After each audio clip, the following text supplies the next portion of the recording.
Imam Beg, I think, asked me to talk about basically kind of where we are in the pandemic and where we go from here. So I don't want to talk for too long. I want it to be more of a discussion, hopefully, and questions and answers. But I have just some simple slides to share with you. I just wanted to go over some definitions really quickly so we understand better what does endemic actually mean. So an epidemic, of course, is an unexpected increase in the number of disease cases in a specific geographical area above what is normally observed. Okay? So, an epidemic can be confined to Fairfax County, it can be confined to the state, or even you can have an epidemic on a national level. But when that epidemic spreads to multiple countries around the world or multiple continents, then it's no longer termed an epidemic, but it's of course termed a pandemic. Now, and what do we mean by endemic? So endemic is when the infection or disease is maintained at a baseline level in a geographic area without external inputs. The disease is consistently present and permanent. This makes disease spread and rates more predictable. So in terms of COVID, the path forward is basically going to be determined by two critical factors, the frequency and severity of disease outbreaks. What is going to be the nature of future variants that arise?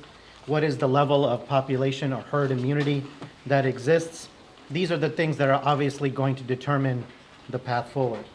Protection from prior infections, vaccination, boosting, medications should help reduce disease severity, hospitalization rates, time spent in the hospital, and the risk of death from COVID. So what does the future look like? So I'm not alone in saying that in public health we've kind of given up predicting what's going to happen. It is interesting. I will note that I think around this time last year, Imam Beg was asking me, what do I think is going to happen moving forward? And I told him at that time that, it looks like things are really improving and things may actually get better unless we encounter a crazy variant, which of course did happen.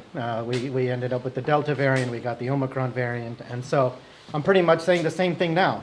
Things certainly look to be improving quite a bit. A number of cases daily in the United States as well as hospitalizations have declined substantially in the last several weeks. When we're looking at number of daily deaths, it has now finally dipped under 1,000 nationally. The 7-day average, it's still fairly high at 900, but it's going to probably continue to decline in the next several weeks. But as Imam Beg mentioned, now we're seeing an uptick in cases in Europe, and what happens in Europe then inevitably comes over here. And there's several reasons as to why that's happening in Europe. One is,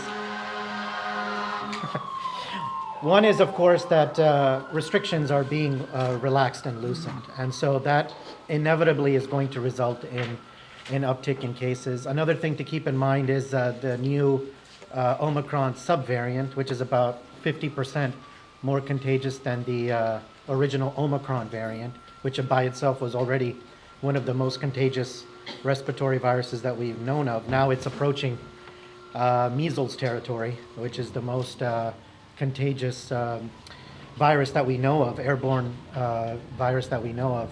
We're now with this Omicron subvariant inching closer to that territory. We're looking at a situation where now this subvariant is going to probably become the dominant variant, not only in the United States but across the world. It's already accounting for about 25% of COVID cases nationally. In some parts of the country, it's even more than that. So we do expect that at some point it will probably become the most dominant variant. Now, will that result in more hospitalizations? Will that change the trajectory of severity in cases? What we know now is that this subvariant is not any more dangerous in terms of severity of disease.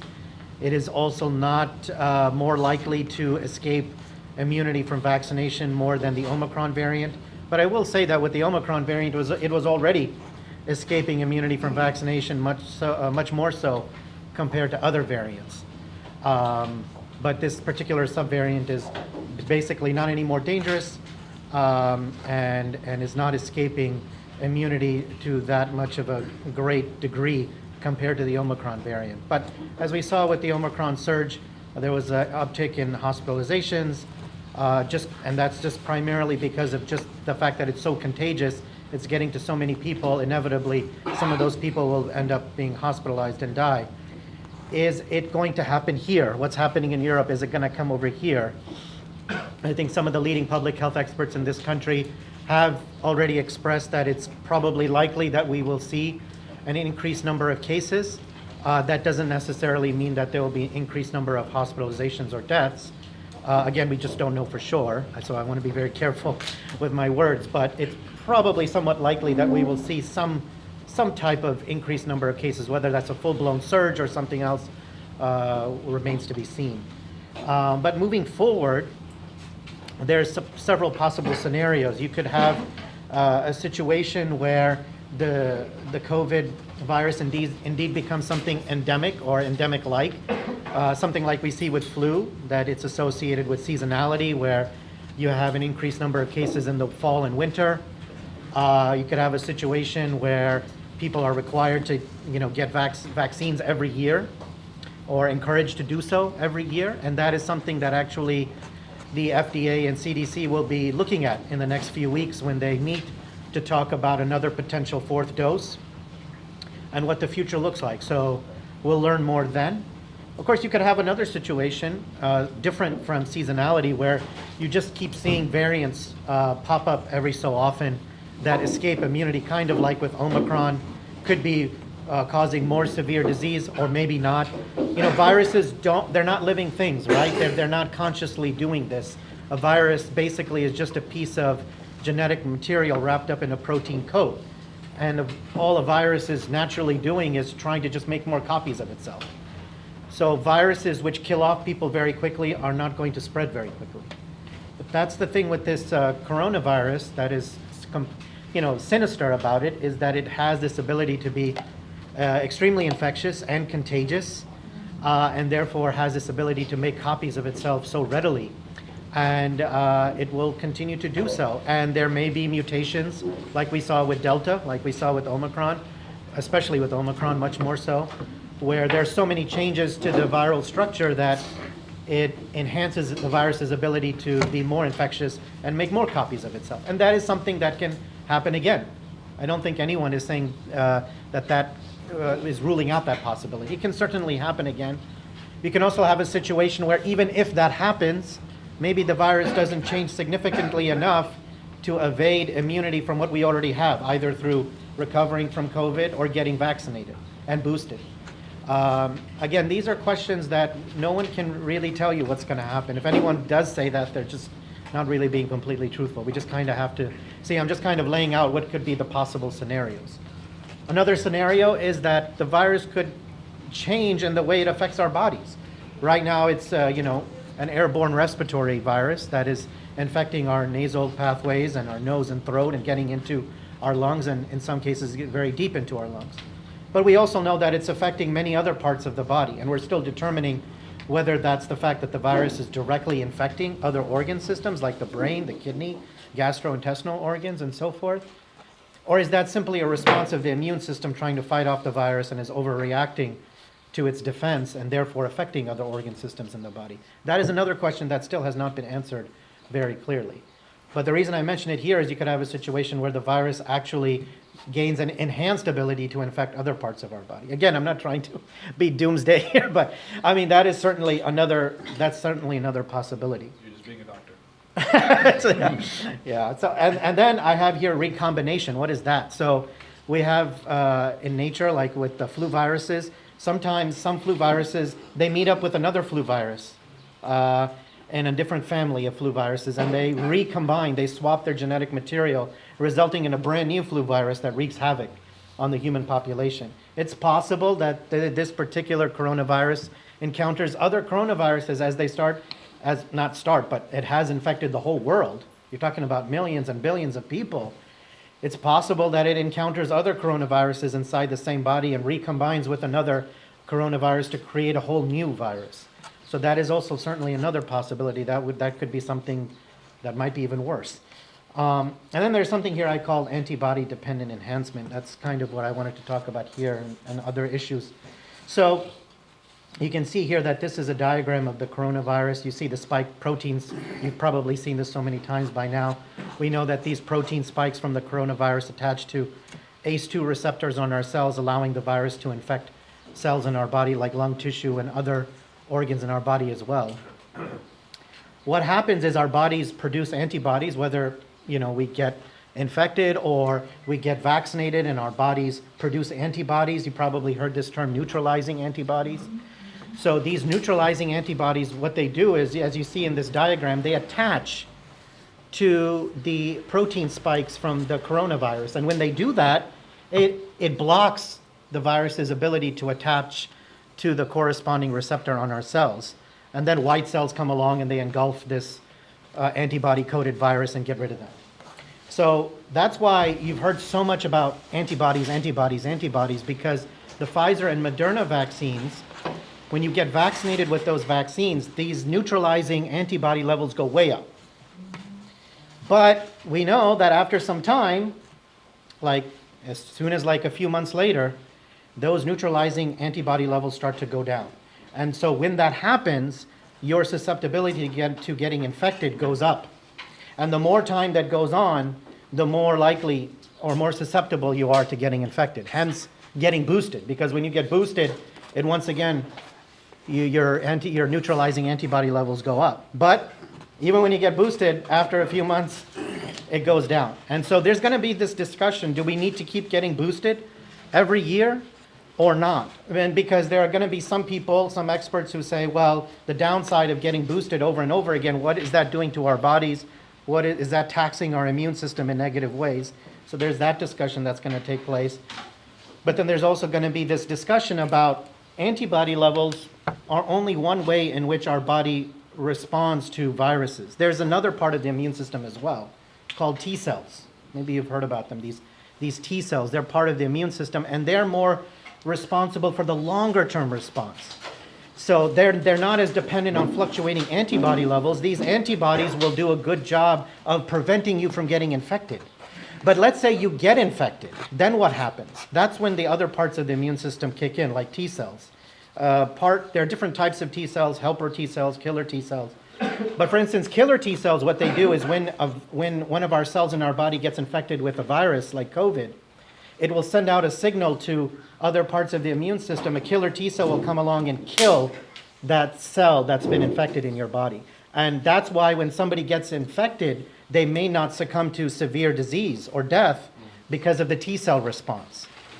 And that response is more durable. That response is more longer lasting. And so there's going to be this debate on, well, do we necessarily need a fourth dose? Do we need a booster every year? Because how well is that T cell response preventing us from being hospitalized or dying, regardless of what variant pops up? And that's not an easy discussion to have, but that's the way they get paid the big bucks, and they'll figure it out for the rest of us. But that's what we're talking about moving forward. Now, the thing that I mentioned on the last slide was antibody-dependent enhancement. What is that? You could have a situation where you see how this virus has been coated with antibodies, and so it neutralizes the virus. It can't infect our cells, but you can have a situation where there's an adaptation, where cells in our body can develop receptors to allow the antibody to gain access to our cells and infect us that way. That is something that actually occurs with other viruses. So that's another doomsday. I'm sorry to paint all these bad pictures, but that's another thing. I think that's a far less likely possibility, but nonetheless, I thought I'd mention it here. Now, I don't really have any other slides, but there is something really quickly that I wanted to share with you, which is this is from the CDC. Right, yes, good. So what the CDC has done now is they have categorized different areas in the country based on community levels. They call it community level of COVID. And it can either be low, medium, or high. The low is in green, the medium is in yellow, and the red is in high. You can see where we are in Fairfax County, the Washington, D.C. area. It's in green. And because we are categorized as a low COVID area, which again is basically based on a few factors, number of cases of COVID, hospitalization rates, and the number of available hospital beds. And all of those indicators are positive indicators for us here in our county. Namely, the number of cases have gone down, hospitalization rates have gone down, number of hospital beds widely available. Therefore, we are considered in a low COVID category, and that's where we expect to remain. But as Imam Beg mentioned, and as I've talked about, what's happening in Europe may affect us here. We have to see. But that's where we are now, and that's kind of a little bit of where we may end up going. I can't make any more predictions, but just kind of laying out some things that may be occurring in the future. I think I'll stop there if anybody has questions. Thank you very much. I think that was very informative and at least gives us some hope. Yeah. It's like hope and fear. So, any questions we have, two other doctors with us from Fairfax County. So Dr. Zubair, you mentioned and we have heard about getting boosted again, and we also hear that there is no concrete pros and cons at this time. What's the feeling of medical field now? Well, the feeling is that, first of all, we do encourage everyone to get boosted. Booster rates low are low. Across the nation, it's about 50% of all people who are eligible to get a booster. Remember, that's 5 months after your second shot with Pfizer and Moderna. About 50% of people nationwide who are eligible to get a booster have gotten it, which is low. In Fairfax County, it's pretty much the same, all across the county, with some exceptions. It's pretty much the same all across Fairfax County. That is disappointingly low because, as I said, if you go 3 months, 6 months later after your second shot and you're not getting boosted, your level of neutralizing antibody levels go down. Therefore, you're more susceptible to getting infected because you have this Omicron variant which changed so much compared to prior variants, and who knows what other variants may be out there. Your susceptibility to getting infected is there. And you see there have been plenty of examples. And the media has reported on those celebrities, famous people who got vaccinated, but they still got infected. But what happened with those people? They didn't succumb to severe disease, by and large. They didn't die, because again, those T-cell activities kick in and protect them from that. So we definitely encourage people to get boosted because it gives you an added level of protection against getting infected. But studies have shown that you're actually pretty much in the 80 percentile range, or maybe even more, of being protected against hospitalization and death due to COVID once you get boosted. Now, is that going to mean that that level of protection against hospitalization and death, is that going to remain 6 months out, 12 months out after getting boosted? That's the part that we need to see and study, and that will play a large part in seeing who's going to get boosted or not. I think there's going to definitely be a push for older people to get a fourth dose. As far as I read the other day, the federal government, it looks like it ran out of money, so they're not going to be paying for a fourth dose for everyone. They may confine it to older people. I know that they've set aside money for the younger kids whenever that gets approved, and that may come in the next several months. But that's going to be taken care of. So everyone's initial doses get taken care of, but the fourth doses, that is something that may not be covered for everyone, even though other countries have already made plans to do that. But the medical community, by and large, is very much in favor of people at least getting the third dose, the booster dose. Moving forward, I don't know what the consensus will be about getting a fourth dose or yearly boosters. We have to see. Yes? Is there a difference between the initial dose and the booster? So it depends on which one you're getting. So like Moderna, because Moderna initial doses are higher doses than Pfizer. Okay? Because of that, the Moderna booster is a half dose compared to the initial dose. So the Moderna booster is a half dose compared to its initial 2 doses. Pfizer, the first 2 doses and the booster dose are all the same. Okay, but of course the kids' doses, that's a third dose of both Pfizer and Moderna. So whatever the Moderna and Pfizer doses were for 12 and above, for kids 5 to 11, it's a third of that dose. So in the Pfizer and Moderna, those are the only ones that are fully approved by the FDA, correct? Pfizer has been granted full permanent approval. Now the different, Is yeah. that for all age brackets? No, it's not for all age brackets. So first of all, the only vaccine that people can get for individuals less than 18 is Pfizer. 18 and above, you can get And Moderna, that- Johnson & that's Johnson. emergency authorization, correct? Now, so for Pfizer has been granted full permanent approval for 16 and above, okay? And everything else is under emergency use authorization. Moderna, they did get the full permanent approval. Yeah, they did get the full permanent. But again, that's for 18 and above. But nobody under 18 can get Moderna anyway, so. Yes?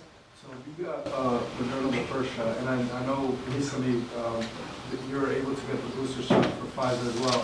Did you also get the Moderna fourth shot as well? Because it keeps going back and forth. So I had initially the Moderna, and then I got the Pfizer booster, and then the fourth shot that I would get, excuse me, would that be Moderna or Pfizer? Yeah, you can do that. So what it is for the first two shots, they say it should be consistent.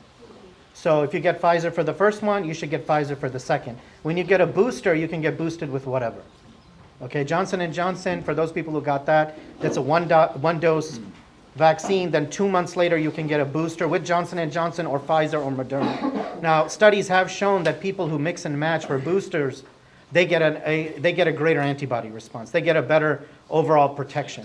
So I do recommend people to mix and match for boosters. Moderna has overall shown to have the highest level of protection, but I will also mention, and for that reason, the CDC recommends that they prefer people get the Pfizer or Moderna over Johnson & Johnson.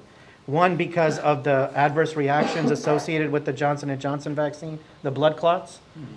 But another thing is the Pfizer and Moderna vaccines have shown to be overall more effective. However, just very recently, within the last week, a major study came out showing that the Johnson & Johnson vaccine, although doesn't have the same level of antibody response, so the short-term response for Johnson & Johnson isn't as great as the Pfizer and Moderna, but 6 months later, 12 months later, the Johnson & Johnson vaccine is still more durable, which means that the T-cell response that is elicited by the Johnson & Johnson vaccine is doing a good job. So that's something that's interesting, and that's something that will be looked at. But in my opinion, and the CDC's opinion, the Pfizer and Moderna vaccines are still the more preferred vaccines because of these adverse reactions like the blood clots, especially for women less than age 50 that are associated with the Johnson & Johnson vaccine. Yes? Whatever has been sent out by CDC and what you just briefed us on, is that on the website for the health department in different languages, like we have at the beginning? So first of all, the health department pretty much follows what the CDC says lockstep. And our health department material, there are icons there for things to be translated in different. So you just click on it. But I believe that the languages that are translated are the top 7 languages in Fairfax County, namely Spanish, Arabic, Urdu, Farsi, Chinese, Vietnamese, Korean. Those are the languages that automatically get translated. I would like to suggest that a lot of time the language is not comprehensible to people who don't have medical experience or medical knowledge. So, like what you just said to us is very helpful, and that's what people need to know. And there's so much disinformation, so much, especially in different languages. So if I could suggest that what you just said could somehow, and you could even give it to us and we'll translate it on a chart that's very simple, so we can pass out to people, especially at nursing homes, senior citizen homes. These folks are not educated in medical field or with the language, and I think they are all, I have seen them every day, so I know they're full of disinformation, especially about the booster. So I would appreciate very much. I'm on the board supervisor for health department, but it's hard to get my voice all the way up. So now that I see you, if you could really emphasize on that, because our people are lost. Yeah, we can definitely work with you to, Please, yeah. to do that. Yeah. Especially older people don't speak English well. We are lost. And there are a lot of information disinformation out there from their own country, Right. Well, from the wrong people too. yes. Yeah, let's get together and work on that. I think, I saw your hand, so I You can didn't. turn it into a WhatsApp forward, Mike. Yes, yes. Okay, all right. I'm sorry, I wanted to catch you, yes. Yes, I heard him say fourth shot. Are they giving second boosters now? Not in the United States for ordinary people. Now, people who are immunocompromised, that's a different matter. So they have been getting 4 doses for some time, because for people who are immunocompromised, and again, those are people who their immune system isn't working optimally for a variety of reasons. Maybe they have a primary immunodeficiency, or they have HIV and it's compromised their immune system to a great extent, or you had an organ transplant and you're on immunosuppressive medication. These people, their primary series doesn't consist of 2 shots. It consists of 3 shots. Okay? And their 4th shot is the booster. Okay? So in other words, if you want to look at it from that perspective, only 1 booster has been approved of for everybody. But because immunocompromised people, their initial series is 3, then they have a 4th shot. So 4th shot is still not approved. It's for everyone else. They're looking at it. I think you'll hear more information on that in the next few weeks, sometime in April. Look out for that. Okay, yes, here. I think in terms of the behavioral responses of the community or individuals, knowing what you know and what we've been told by the CDC, are there things that we should, as individuals or as community leaders, be saying or doing differently, in terms of messaging, in terms of the behavioral, let's say, motivation that we need to encourage in our Yeah, I think the CDC messaging is what we need to push forward in terms of one thing we need to keep on doing is keep washing hands. You know, I will say that the primary method, of course, of people getting infected is not through their hands or touching contaminated surfaces, but it does happen. Even with the Omicron variant, it lingers around surfaces a longer period of time. So washing hands is still critically important, and it's just a good idea in general anyway. So people need to still push that message out. The other message that needs to be pushed out, because the masking is optional given the fact that we are in a low COVID area, therefore the CDC deems wearing masks like in this indoor setting optional. And I think that's fine for now. That could change. That can quickly change, but I think for now that's fine. I think the biggest thing is the boosting, because there's a lot of questions, a lot of concerns or hesitancies surrounding getting boosted for whatever reason. And I know what some of the reasons are, but I think we need to hammer this message again and again that you're really leaving yourself susceptible to getting hospitalized or dying without getting boosted. And then the other thing that people continually bring up is that, hey, you know, I know a person, he got 2 shots, then he got boosted, he still got COVID. So what's the point of getting? The point of getting it is to keep you from going to the hospital or dying. That's the point. You know, you can still get infected, and I went over why you might still get infected. Your neutralizing antibody levels go down after some time. It just doesn't stay high forever. And so, yes, you can still get infected. And yes, when you get infected, you may you may be out for a few days. That's what we mean by mild disease, by the way. Mild disease is you might have flu-like symptoms at home, meaning, you know, body aches, headache, you know, fatigue, all that. So, or you may not experience any of that. But all of that type of spectrum is what we call mild disease. So if you don't get boosted, you don't just experience that. You might end up, your chance of being hospitalized goes up, you know. And then the other thing to keep in mind that I didn't really mention, which is the long-term effects of COVID. Maybe you've heard a lot about this. This is another huge reason why people need to get boosted, because you're talking about things that people experience months later, like inability to breathe, difficulty breathing, or heart inflammation, or brains getting damaged. You know, there's so many studies now that show that the nervous system has long-term effects months and months later. You're talking about the brain shrinking. You're talking about Alzheimer's-like conditions in younger people who are 40. You're talking about people who are permanently losing their sense of taste and smell, like Governor Northam did. As far as I know, he still hasn't regained it, you know? And those people who don't regain their sense of taste and smell, you're talking about like putting up a rose or perfume to their nose and it smells like raw sewage. Or as Governor Northam reported, when he brushes his teeth in the morning, it's like tasting metal. So it's not a little thing. It causes depression by itself. And most people regain their sense of taste and smell, some do not. You know, and some people develop temporary diabetes, although it doesn't look like it's permanent. But you know, there's so many long-term effects, and we don't know how long they're going to last.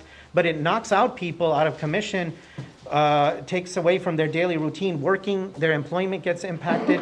And the reason I'm mentioning that is because we know that if you get vaccinated, while it doesn't eliminate the possibility of long-term effects, doesn't eliminate it totally, it drastically reduces the chances of you experiencing long-term effects of COVID, even if you get infected.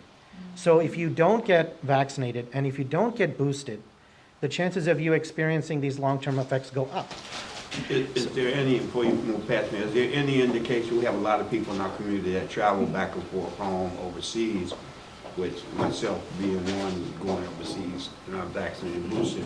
Is there any indication of studies show that those going back traveling have a higher rate of being exposed? It depends on which country you're going to. It is entirely dependent on and you can look at the latest CDC travel advisories. They update it every week. Every week they have the list and they tell you which countries you're more at risk. I myself have traveled to outside of the United States, and other people have. I follow the guidelines, wearing a mask, and I've been fine. I've also been vaccinated and boosted as well, though.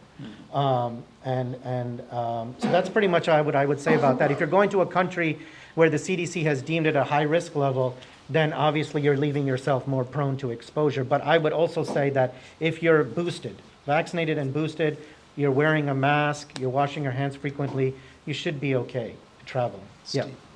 Can you talk about therapeutics? Are there any new ones on the horizon, or are the current ones effective? Yeah, so the antiviral drugs that have been out there, like from Merck, from Pfizer, they are antiviral drugs that you take when you get infected within the first 5 days. And that's very key. You have to take it within the first 5 days. You know, and they help to prevent hospitalization and death. But what we're encountering is a difficulty in people getting diagnosed within the first 5 days that they get infected. And if you and you may be saying like, well, what's okay if you take it 7 days, 8? No, 5 days is 5 days. You know, it's the same thing with flu, with Tamiflu. You have to take it within the first few days. And if you don't take it within the first few days, it's not as effective. So those drugs are extremely effective if they're taken within guidelines. You know, there's other medications that have been out longer, like dexamethasone, steroid suppression. And those drugs are more beneficial for people who are hospitalized so that they don't get worse. But these antiviral pills are excellent. They're oral pills that you have to take several of them every 4 hours, every 6 hours. But you have to keep on taking them, and you have to take it within the first 5 days. Is it oral? Yes. New medication? Yes, thank you Is for it the new information. medication? I got a few questions, but I try to summarize it as much as I can. Because we know we don't have many people that are still opposed to the vaccine because there is no study that shows side effect of the vaccine. So member of the community are asking, what is the side effect? Because there is in the news that some people get in very bad shape, some people get hospitalized, some people die, they develop, some problems. The other thing is that when people get COVID, they get high antibody, and they say, I don't need to get vaccinated because my blood work shows that I have high antibody that I'm vaccinated. Some doctor push it to happen within 30 days, and some member of the community refuse to do so, and they're still refusing today not to take vaccine.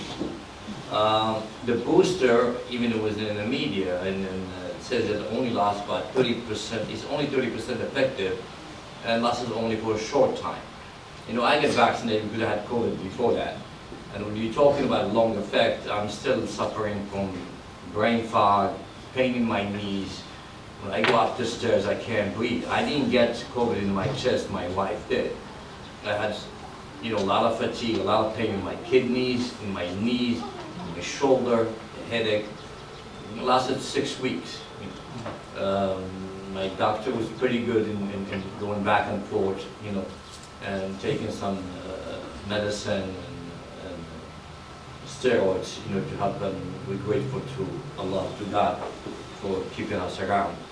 And these are some of the questions, because a lot of members of the community, they believe that what is the long side effect of vaccine? We're saying you get vaccinated, but when they come with this question, there is no answer to it. And especially with the media, and could be wrong information, bad information, whatever it might be, it still is some information out there. So if we don't have sound, studies that support that the vaccine, this is the only side effect that you have. Just like when you take medicine for diabetes, something, some of it might cause cancer in 1 million or so. So I think this is a good, right now we went over and we passed the panic stage of the pandemic. Things are coming flat and may raise again, as you said, and thank you for that information. But I think we should come up with some information to say to the members of the community, there is some study that happened, and this is a side effect that might happen. So anybody who is actually get vaccinated, if something happened to him, he knows that this could be a side effect of this vaccine that is being taken.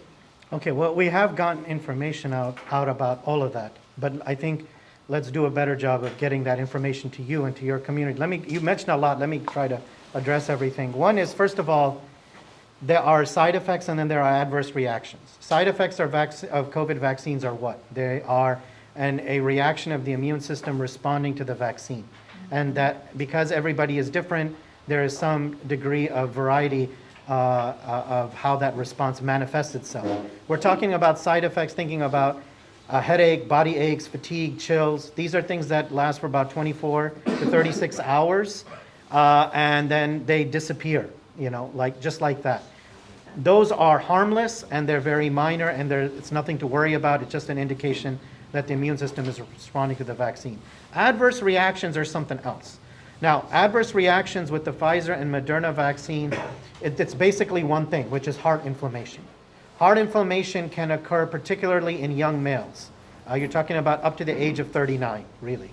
And when these individuals get heart inflammation as a result of getting the vaccine, they typically have to be hospitalized for a few days.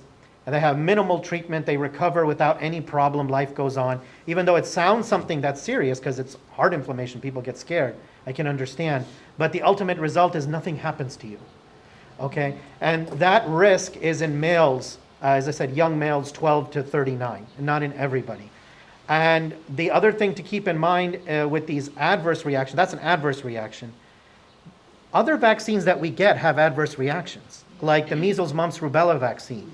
It can cause a reduction in your platelet level, which can result in the fact that you can't clot your blood. So you bleed out when you get a measles, mumps, rubella vaccine. Did you know that the risk of that happening after a measles, mumps, rubella vaccine is on par with the heart inflammation risk that I just mentioned? Yet when we get a measles, mumps, rubella vaccine, nobody is scared of getting it, even though there is a risk of you bleeding out. You can look it up. It's the same level of risk that heart inflammation exists in the very youngest of males, not even 39, 12 to 29. That's the highest risk. And as I said, even if that does occur, what's the result? Okay, you're hospitalized for a few days, minimal treatment, you recover, life goes on.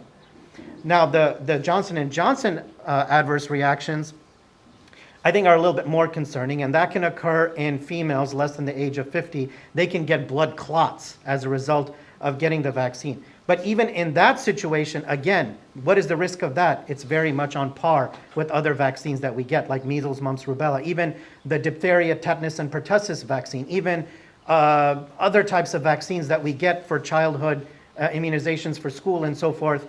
Because I've talked about this topic so much that I know that the risk of those adverse reactions associated with these normal vaccines that we get all the time, it's very much on par with these adverse reactions with COVID vaccines. Yes, this actually is what I was going to say / ask. What we're seeing in the library with working with the public is the vaccine hesitancy and the disinformation and just distrust. So it's, for us, we're seeing that even talking about the CDC, some people don't trust the CDC. So I think that something like this where they'll trust their community leaders. So hearing and something with like your presentation and spraying it to your communities is the best way to get people to trust the vaccine and to trust boost it, because they'll trust somebody they know over the CDC. There's just one really quick thing I want to add, which is that a lot of times people bring up concerns about, well, what's going to happen in the future? Am I going to die of cancer from the vaccines years later? So one thing we know overall with studying vaccines for decades, you won't find an example of this.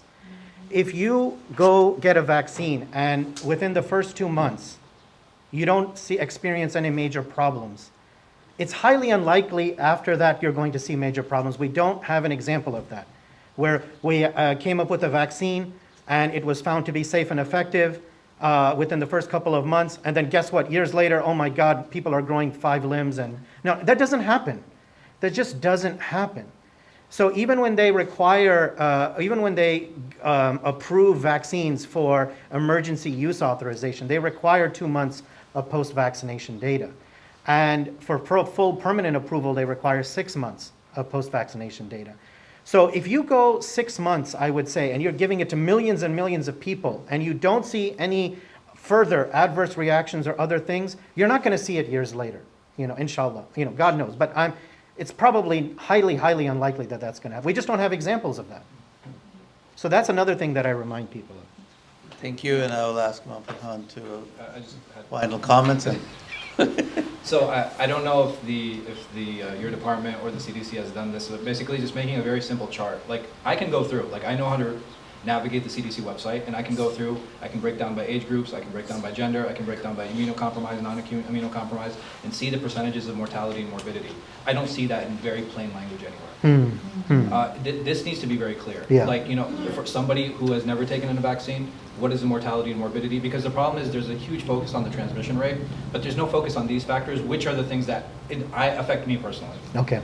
And I would like to see that. Like, Okay. What is the mortality rate for someone who never took a vaccine? What is the mortality rate for somebody who's vaccinated? What is the mortality rate for somebody who has taken the booster?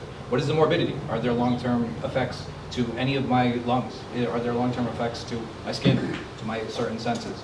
So I think if that was in plainer data, it would be easier for the individual to say, man, I could really die from this.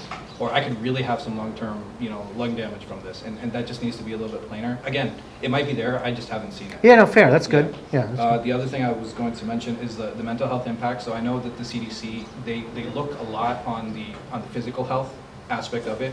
You guys being doctors, it's natural, it completely makes sense. But there are a number of factors that go into policy making, which I'm sure you understand.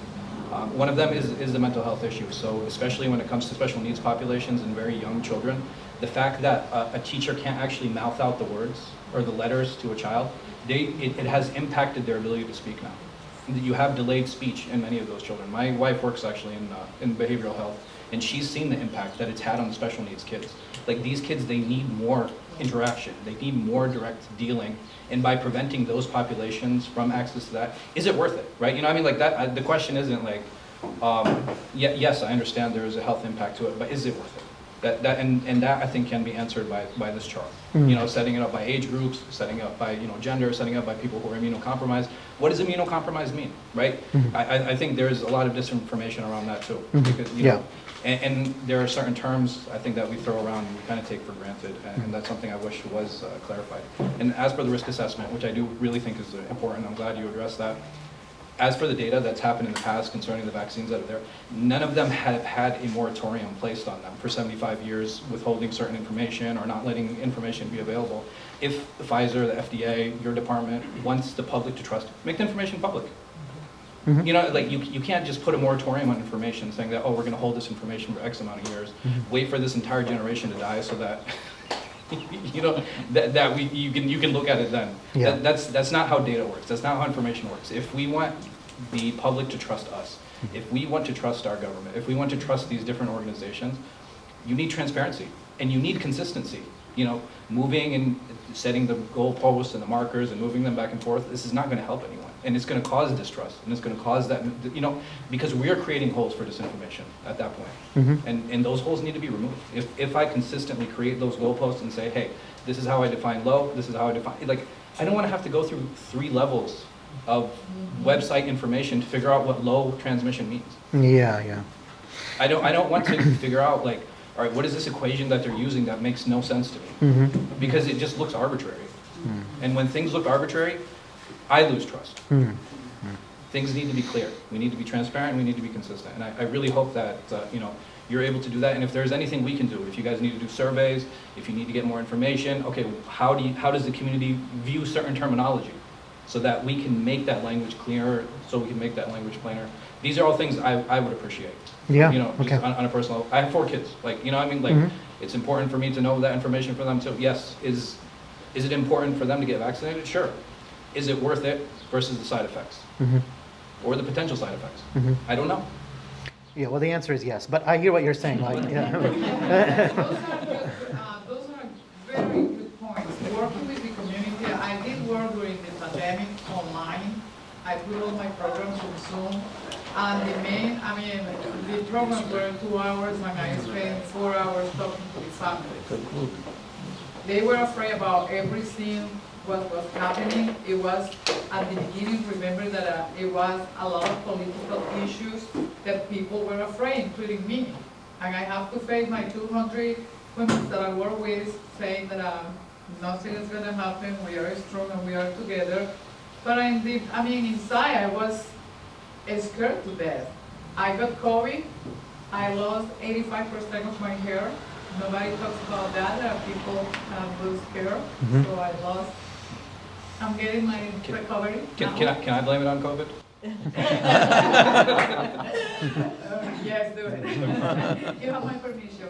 So we have to better communicate with the community. And I agree with him. We have to be very clear that something is happening and we have to attack that problem.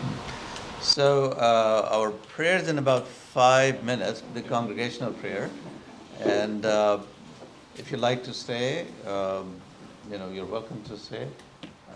And if you'd like to come back and ask more questions, feel free. Thank you.